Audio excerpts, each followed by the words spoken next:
जान से खत्म किया मेरा जीजा। जी, जान से खत्म हुई आपका जीजा किया है ना? हाँ वही किया है। वो हमको भी मारा, देख रहे मेरा गाल देखिए, हाँ देखिए, हाँ, उस देखते हाथ हैं। में भी पूरा मेरा बदन भी पूरा दिया, वही मारा। वो बोल रहा था आज से नहीं, 1 साल पहले उसको पता चला तो बोला क्या जान से तुम दोनों को खत्म कर देंगे, गोली मारेंगे तुम लोग को।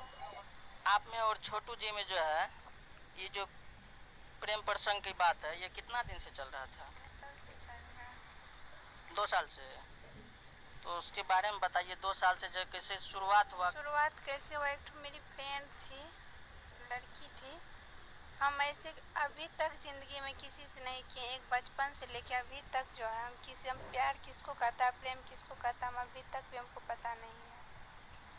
मेरी फ्रेंड थी, उसका वो जो है वो अपना मामा का बेटा से बात करता था, वो बहुत हमको एक्सेप्ट कर रहा था छोटू जी।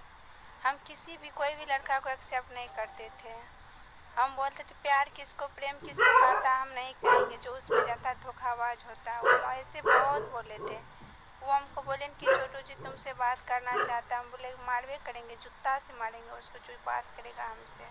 कैसे तुमको हिम्मत हो गया बोलने का, तुम बोल रही हो। तो बोले ठीक है, वो बोल दिए कि नहीं करेंगे बात। फिर 2 महीना के बाद फिर वही बोली कि बहुत तुम